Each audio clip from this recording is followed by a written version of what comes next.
Hello, I'm Barb from the Huron County Community Library. This month, March, is Women's History Month, and I'm going to share with you the historical background on an important anniversary that just happened last year. 2020 was the 100th anniversary of the passing of the 19th Amendment, giving women the right to vote. The amendments culminated from more than 80 years of battles by women in their various states and U.S. territories. This poster exhibit, provided by the Smithsonian Institute, aims to give a more complete account of the struggles of women's right to vote by considering the way in which multiple forms of discrimination intersected in the women's lives and who many of the women were that led the battle for these rights.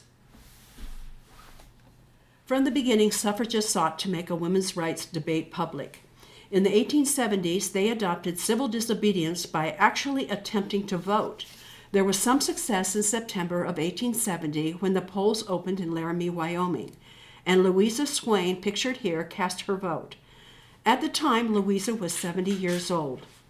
Many other women also voted that day, including at least 2 African American women who were escorted to the polls by a deputy U.S. Marshal. Utah followed shortly after Wyoming, as it seemed that Westerners were more open to political equality. Many setbacks, however, would occur, and it would be 50 more years before political equality was accepted nationwide. Locally, our Chicago Junction's own newspaper, the Chicago Times, kept our citizens informed as to the different activities, information, and opinions concerning the women's movement toward the right to vote. For example, some articles tell that meetings were held in Chicago Junction, and other articles simply express pro-type messages. Here are examples of such articles that were printed at the paper at that time.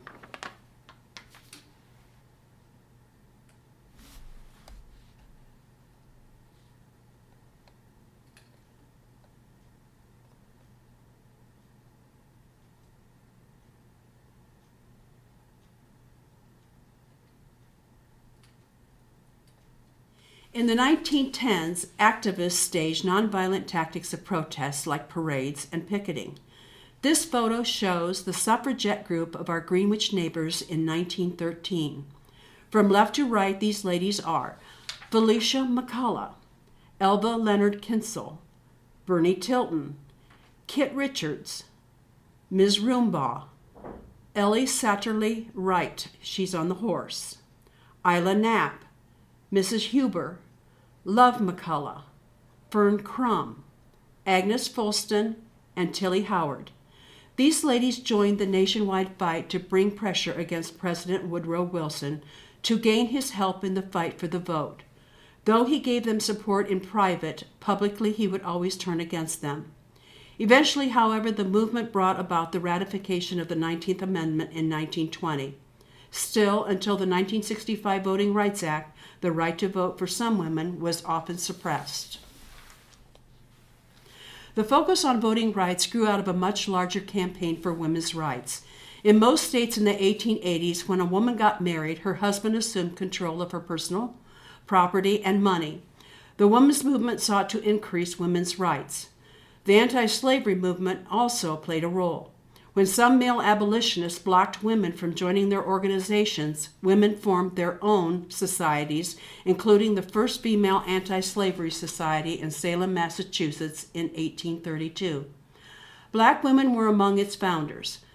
By the first National Women's Rights Convention in 1848 at Seneca Falls, New York, women of all races were decrying the laws that assumed that citizen meant white male.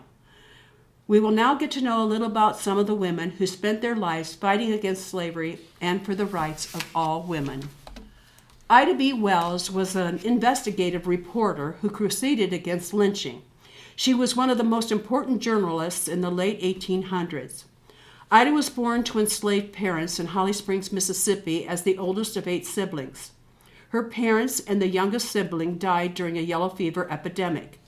At this time, Ida lied about her age and began to teach to help support her family. In 1884, she obtained a teaching position in Memphis. That year, she started her life as an activist when she refused to leave a first-class ladies' car. The conductor forced her to come from her seat, and he later said she bit him until he bled freely. Then she took the railroad to court and she won the case. Unfortunately, later in 1887, the Tennessee Supreme Court reversed the decision. She began her journalism career when she was asked to write about this incident. In 1889, she was writing both political and domestic matters and was read by both men and women.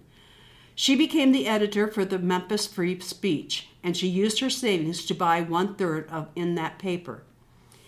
In 1892, 3 Memphis men that Ida knew were lynched.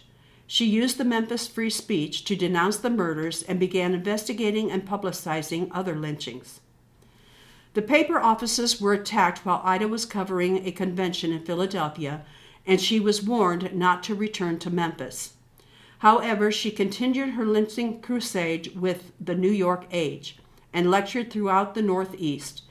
She founded all sorts of anti-lynching societies, such as the Women's Loyal Union in New York.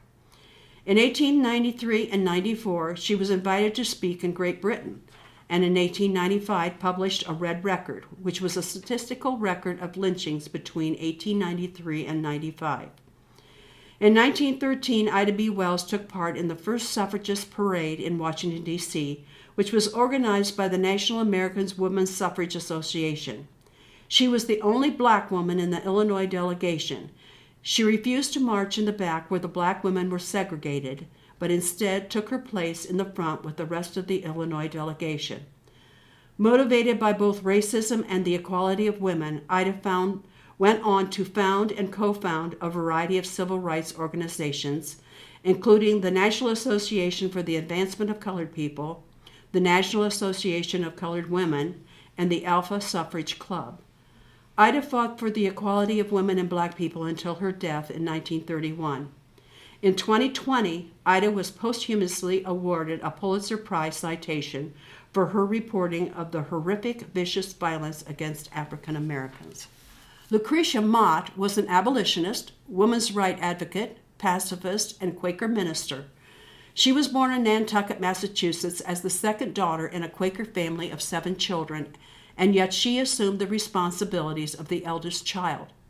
Her father was a whaler and a sea captain who was gone from the family for years at a time. To help with finances, her mother opened a shop and relied on Lucretia to help with the family chores. The two developed a very close relationship at this time. Lucretia attended Nantucket Quaker School until the family moved to Boston. There she attended a coeducational school and received an education nearly equal to male students. Over the years, she married and also became involved in major reforms. In 1833, she attended the first meeting of the American Anti-Slavery Society in Philadelphia in an effort to include women in anti-slavery activities. She helped to organize the Philadelphia Female Anti-Slavery Society that same year. In 1837, she became actively involved in convening the Anti-Slavery Convention of American Women. Her involvement in the anti-slavery activity led her to become involved in the extension of women's rights. In 1840, she was sent by the Philadelphia abolitionists to the World Anti-Slavery Convention in London. After arriving, she was excluded as a delegate, primarily because of her sex. However, at the convention, she met the considerably younger Elizabeth Cady Stanton, with whom 8 years later she would gather the first women's rights meeting in Seneca Falls, New York. At this meeting in 1848, Lucretia helped write the Declaration of Sentiments, which was a powerful statement of women's conditions and needs. She then attended various women's rights events during the next decade and was elected president of the convention held in Syracuse, New York in 1852. She was well respected by both abolitionists and women's rights advocates, and was elected president of the American Equal Rights Association in 1866. This organization was formed to obtain political equality for both blacks and women. For more than 40 years, Lucretia Mott worked to reform the American society. She had few doubts about herself or what she believed in. She died peaceably in 1880 at the age of 87. Amelia Jenks Bloomer was a suffragist editor and a temperance leader who was born in Homer, New York. She was the youngest of 6 children. Amelia was educated at home by her mother and also at the local district school. At the age of 17, she became a teacher, but her career only lasted 1 term. In 1837, she became a governess and a private tutor to the children of Orrin Chamberlain. She held that position for 3 years. During this employment, she met her husband, who was the co-editor and part owner of the Seneca County Courier. In April 1840, they were married, and the word obey was not in the bridal vows. At her husband's urging, Amelia began writing articles for his newspaper under a pseudonym. At this time, she also became interested in the temperance movement and wrote for local temperance newspapers. Amelia attended her first major women's rights convention held in Seneca Falls in 1848, but did not take part in its proceedings. That year, she helped organize the Ladies' Temperance Society, becoming one of its officers. In 1849, she began to publish and edit the Society's official newspaper, The Lily. The Lily soon became the first journal in the United States to be devoted to the interests of women, addressing itself to the issues of education, marriage laws, and the status of women, and also the first to be totally owned, published, and edited by a woman. Amelia's conversion to women's rights evolved from her anger of the Tennessee legislature's statement that since women had no souls, they could not own property. In March 1850, her paper, The Lily, was fully dedicated to women's rights and suffrage as much as temperance. Amelia Jenks Bloomer had become an ardent feminist. Amelia's husband became postmaster of Seneca Falls, New York in 1849 and appointed her deputy postmaster. She opened up a room next to the post office for women to come to speak, exchange views, and read suffragette literature. She met Elizabeth Cady Stanton soon afterwards, and she started writing for The Lily under the name of Sunflower. Amelia Bloomer met Susan B. Anthony at a convention in Seneca Falls in 1850. This started a lifelong friendship between the two women. The Lily gradually grew more militant, and its banner came to read, "The Emancipation of Women from Intemperance, Injustice, Prejudice, and Bigotry." By 1853, it was published bi-monthly and had a circulation of 4,000 copies after starting with only 500. In 1851, Amelia became involved in the dress reform movement when Elizabeth Smith Miller, daughter of abolitionist Gertrude Willard, visited Seneca Falls wearing full-length Turkish trousers, covered by a short skirt. Then Elizabeth Cady Stanton started wearing the outfit, and Amelia defended her in The Lily. Amelia also started wearing the outfit, and people began calling it the Bloomer costume. Soon The Lily and another local paper became involved in a constant debate over the outfit. Before too long, Amelia stopped wearing it because she felt it was becoming a distraction from more important women's issues. In late 1853, Amelia's husband bought interest in a weekly reform newspaper in Mount Vernon, Ohio. So Amelia moved the operations of The Lily to Ohio, and the subscriptions then rose to 6,000. In 1855, Amelia and her husband moved to Iowa. She sold her newspaper, and eventually its publication ceased in 1856. Amelia's work for women's suffrage continued. She lobbied in Nebraska for the vote in 1856, and in Iowa for married women's property rights in 1873. In 1871, she became president of the Iowa's Women's Suffrage Society and began concentrating her efforts more at the state level rather than the national. Amelia Jenks Bloomer died of a heart attack in 1894 at the age of 75.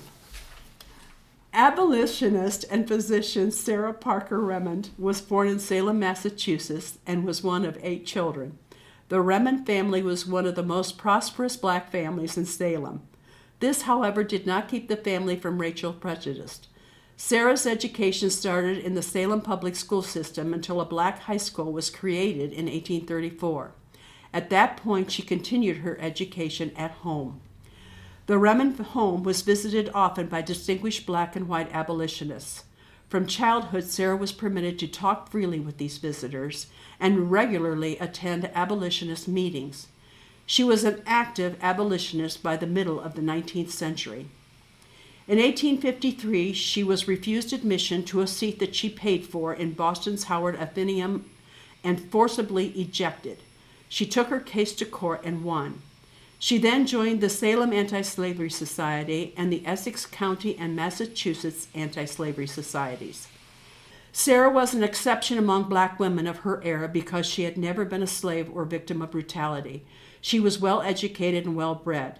Yet away from Salem, she encountered frequent incidences of racial prejudice and was often denied hotel accommodations. These incidents strengthened her dedication to the cause of abolition. She also became involved in the women's rights movement. In 1858, she was a principal speaker at the National Women's Rights Convention in New York City. Most of Sarah's efforts were influencing public opinion about enslaved black womanhood, and especially in Britain, the cause of the freedom of the black in America. Britain ultimately came to support the Union in the Civil War. In 1877, while she was in Italy, she married, and in 1894, she died in Rome. Many educated white women became outraged when the 15th Amendment granted black men the vote first. Suffragists split into two groups. One pursued the new constitutional amendment, while the other accepted the 15th Amendment and thought changing laws state by state was the best way to go. Those that wanted the new amendment acted on the fact that the 14th Amendment established that anyone born in the United States was a citizen. They eventually went to court, and in 1874, the Supreme Court ruled voting is not a right of citizenship, but a privilege accorded by state laws. Lucy Stone was born in Massachusetts, was the eighth of 9 children. As a child, she resented the preference shown to her older brother by her father. At a young age, she rejected the view that a husband ruled his family by divine right. In pursuit of knowledge and self-improvement, Lucy not only attended common schools, but also earned money selling nuts and berries to hire a tutor for additional enrichment and to buy books. At 16, Lucy began teaching at the district school. Her wages were half that of the male teachers. In 1843, she enrolled in Oberlin College in Ohio, which was noted for its anti-slavery principles, and was the first coeducational college. Until her father finally agreed to help her, as he had her brother, she paid for her education through housework, teaching, and loans from her brother and sister. She was the first woman in Massachusetts to receive a Bachelor's of Art degree. Lucy Stone obtained her first employment as a lecturer for Massachusetts Anti-Slavery Society. The society objected to her discussing women's rights at the same time as an anti-slavery, so she spoke on women's rights during the week on her own time and spoke against slavery on the weekends. With her women's rights speeches, she wanted to create a wholesome discontent among women, which would make them resent their unequal condition and the wish to escape it. Lucy had shunned marriage because it obliged women to give up their rights, but finally in 1855 she married Henry Blackwell. They both signed and published a marital agreement that was a protest against the legal status of women and women's lack of property or custodial rights. It also articulated their vision of equality in marriage. To emphasize the idea that a wife was an independent, rational being, Lucy Stone decided to keep her name, and she became known as Mrs. Stone. Lucy Stoner was used from then on to describe any woman who kept their birth name after marriage. In 1858, the family moved to Orange, New Jersey. There, Lucy drew attention to the plight of women who supported government with taxes with no representation. She refused to pay taxes and allow some of her household items to be sold at a public auction. In 1863, Lucy presided at a meeting that organized the Women's Loyal National League. The group collected more than 100,000 signatures to petition for emancipation and ratification of the 13th Amendment. They were stunned when leaders of Congress instead passed the 14th and 15th Amendments, which advanced the rights of black men but introduced sex discriminations into the Constitution. The women's movement then split into two organizations. The American Women's Suffrage Association, led by Lucy Stone, supported the amendments and planned to fight for passage of a woman's suffrage amendment and then focus entirely on suffrage issues. The other organization, the National Women's Suffrage Association, was founded by Elizabeth Cady Stanton and Susan B. Anthony. They opposed the amendments and advocated social and cultural reforms along with suffrage. In 1890, the two groups merged back into one, and it was called the National American Women's Suffrage Association. Lucy Stone was head of the executive committee, and Elizabeth Cady Stanton was elected president. Lucy Stone gave her last speech before the World Congress of Representative Women. After developing a stomach tumor, she died in 1893 at the age of 75. Frances E. Watkins Harper was a novelist, a poet, journalist, orator, and activist for abolition, temperance, and women's rights movements. She was born to free parents in Baltimore, Maryland. She became an orphan at the age of 3 and was raised by an aunt and uncle. Under her uncle's tutelage, she received a classical education and exposure to social reform and abolitionist activities. At the age of 14, she worked as a live-in seamstress and housekeeper and continued her studies on her own. She moved to Ohio in 1850 for a job as a sewing instructor and then began her teaching career as the first female member of Union Seminary, which was founded by the African American Episcopal Church. Following the passage of the Fugitive Slave Act of 1850, she dedicated herself to the abolitionist movement. She moved to Philadelphia and lived in an underground railroad station and began contributing to abolitionist newspapers. She was hired as a traveling lecturer by the Maine Anti-Slavery Society and traveled across the North giving speeches. The abolitionist concerns were a central theme in her writings, which included poems on miscellaneous subjects published in 1854. This book of poems became a success and went through several reprints, as many as 12,000 copies. With this, Frances Watkins became a widely read author in her mid-20s. She returned to Philadelphia in 1857 and served as a lecturer for the Pennsylvania Anti-Slavery Society and published another volume of poetry. She married in 1860 and settled with her husband on a small farm not far from Columbus, Ohio. They raised 3 children. She limited her public activities during this time, but continued to write and publish her work in a number of abolitionist newspapers and magazines. Following the death of her husband in 1864, Frances resumed her public lecturing career. In 1869, she began active in women's suffrage movement through the American Women's Suffrage Association, actively criticizing movement leaders Elizabeth Cady Stanton and Susan B. Anthony for their opposition to black suffrage.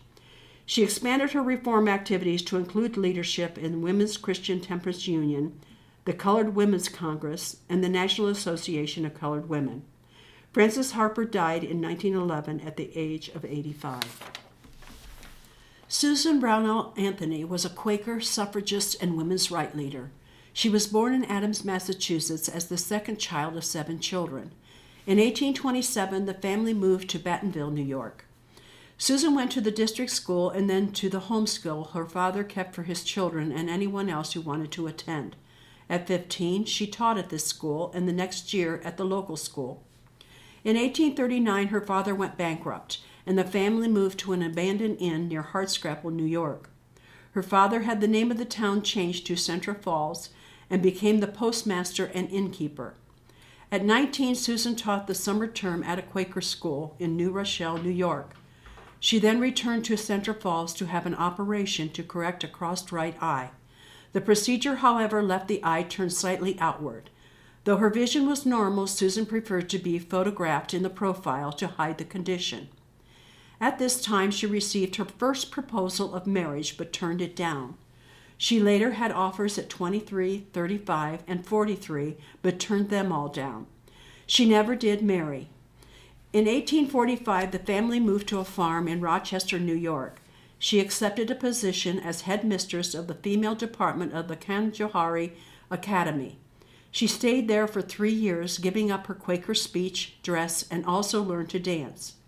In 1849, she gave her first public speech as president of the local Daughters of Temperance. In the fall that same year, she went back to the family farm and returned to her Quaker attire. She stopped teaching in 1850. She continued working in the temperance movement and in 1851 met her future colleague Elizabeth Cady Stanton through fellow temperance worker Amelia Bloomer. In 1852, at the Sons of Temperance meeting in Albany, Susan was denied permission to speak. She and the other female delegates walked out and founded the Women's State Temperance Society and installed Elizabeth Cady Stanton as president. From this point on, women's rights became the focus of Susan's reform work. She went to her first women's rights convention in 1852 in Syracuse and was placed on the nominating committee. In December of 1852, she supported the dress reform and she wore the bloomer costume and cut her hair short. She tired of the negativity the hot outfit caused and after a year stopped wearing it and let her hair grow. In 1853, she became the first woman allowed to speak at a teachers' convention. Only 1/3 of the delegates were women. Susan and Elizabeth Cady Stanton began one of their most important reform efforts in 1854. The New York legislature in 1848 gave married women the right to hold property in her own name rather than in her husband's. Elizabeth and Susan sought to extend this right to include a wife's control over her own wages and guardianship of her children in cases of divorce. They also sought the vote for all women. Elizabeth was confined at home with her children but wrote speeches, while Susan delivered those speeches. In March 1860, their efforts brought about the Married Women's Property Act. This act gave a wife control over her own wages, the right to sue, and the same rights to her husband's estate as he had to hers. Many of these rights were lost in retrogressive legislation. In January of 1856, the American Anti-Slavery Society asked Susan to be its New York agent. She began her work in October, organizing lectures throughout the state and sometimes speaking herself. Her wages were $10 a week plus expenses. In 1860, Susan, along with other abolitionists, urged the new Republican Party to take a platform of immediate emancipation rather than opposing future extension of slavery. After the war, Susan learned that the proposed 14th Amendment giving citizenship to free slaves restricted voting rights to male citizens only. In 1866, she helped form the American Equal Rights Association to promote black and female suffrage. Susan in the 1870s lectured throughout the states. In 1872, in the presidential election, she campaigned for Grant and decided to vote herself.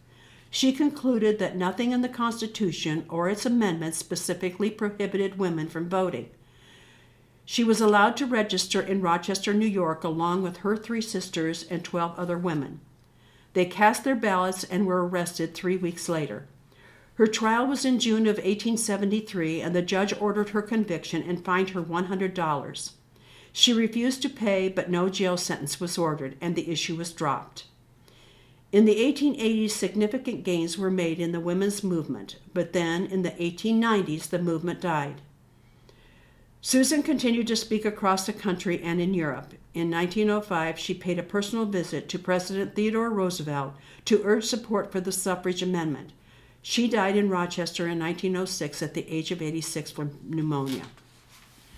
Elizabeth Cady Stanton was born in Johnstown, New York, as the 7th child of 10 children.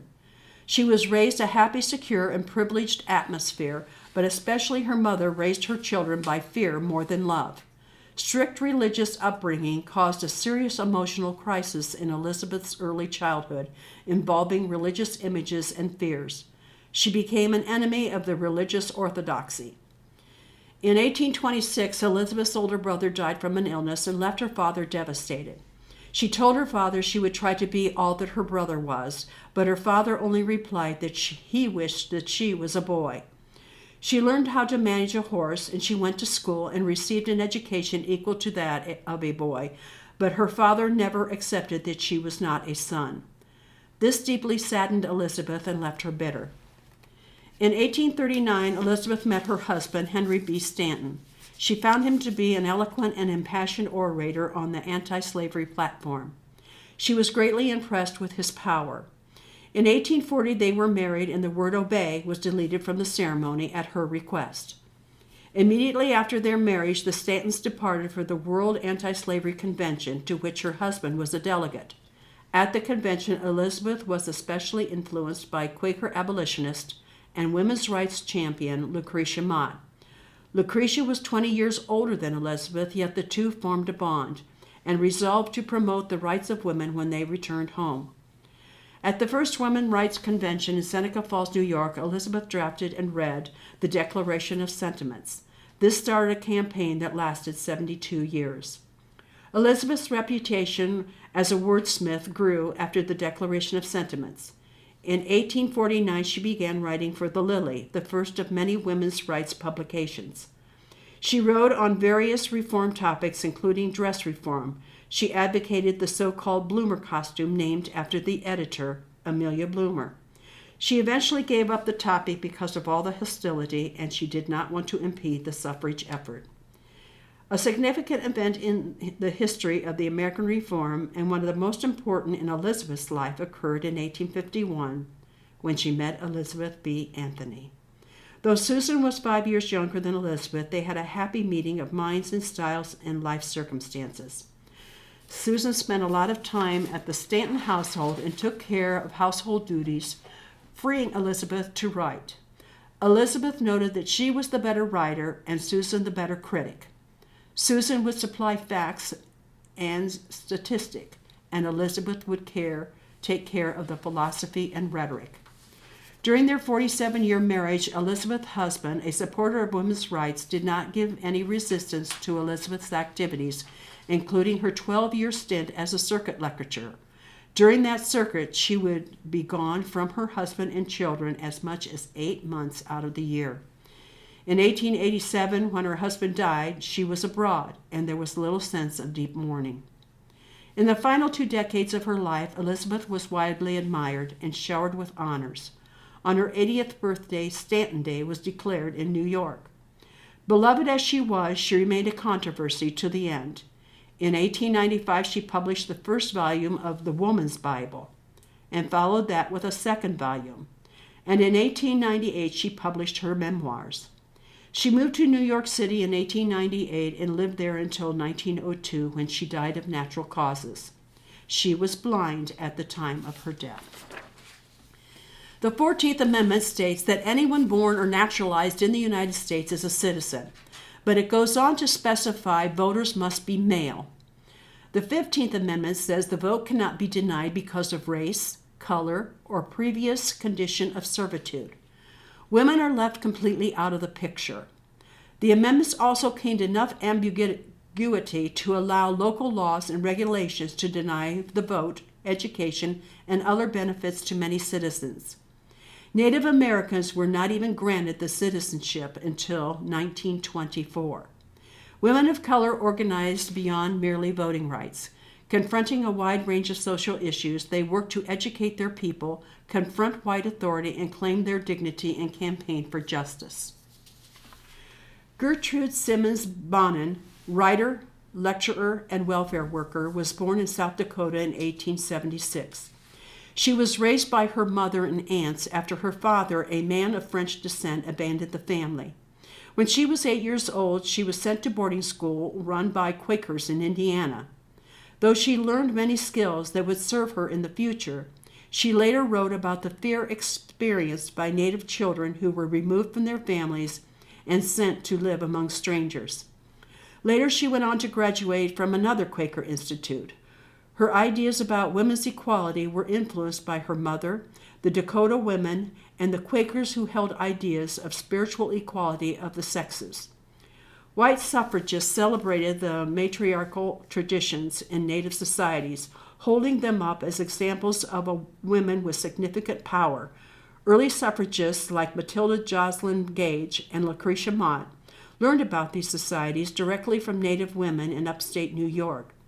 That strand of white feminist thoughts remained compelling into the early 20th century. Gertrude Simmons Bonan felt the challenges faced by the indigenous communities was devastating.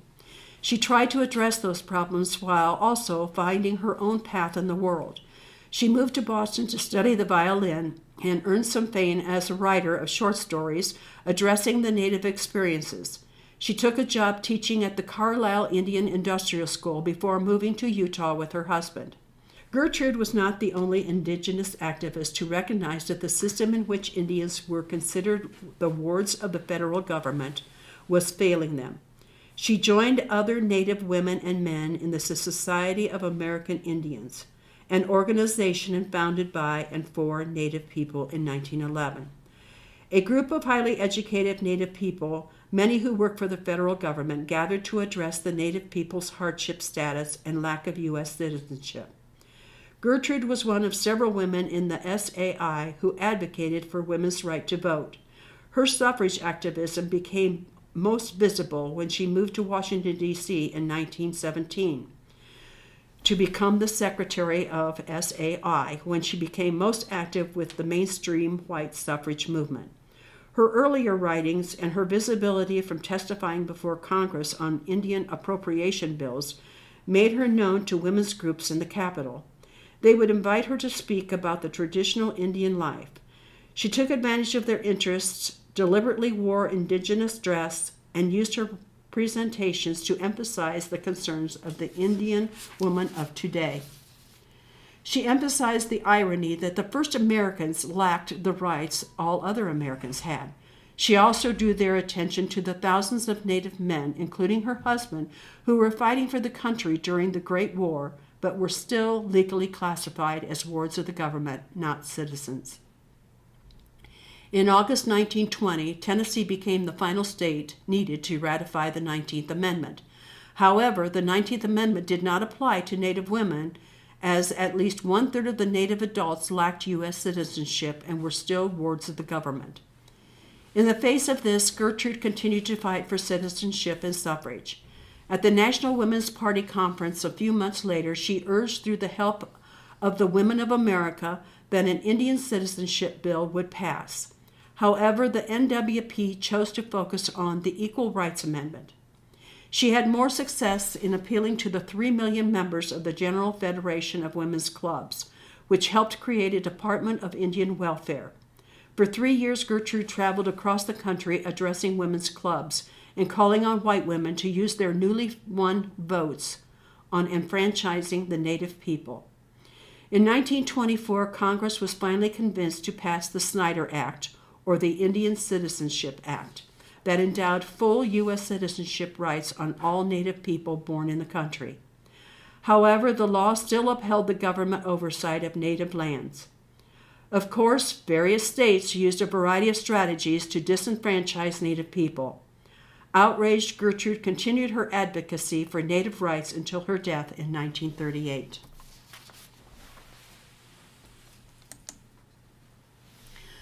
Felicia Ricon de Gotierre was born in Puerto Rico to an upper-class family. She was the eldest of 9 children.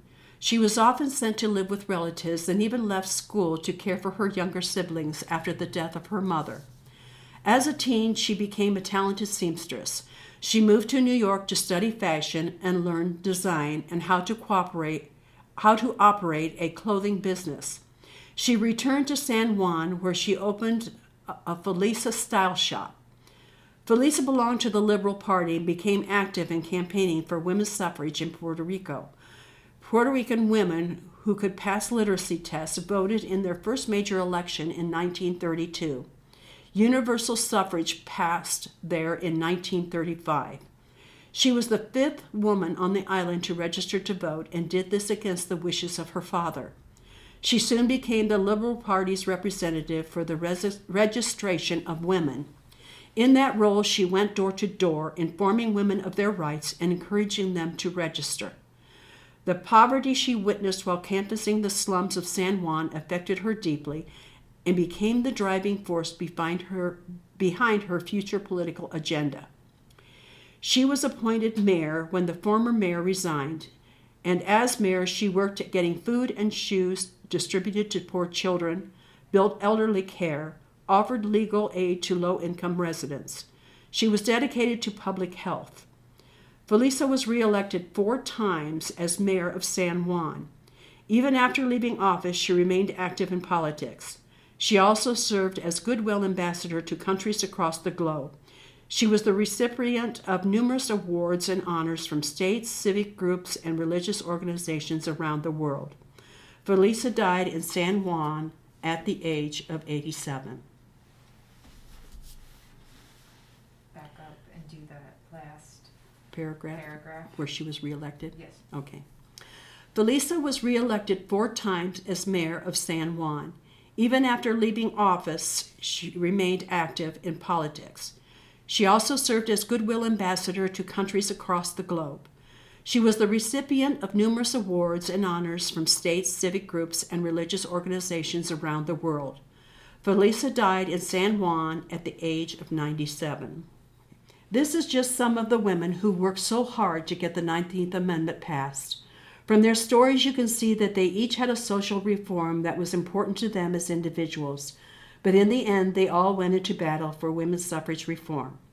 We can also see that most of these women worked toward reform most of their life, and even up to the time of their death. We are very fortunate for such commitment.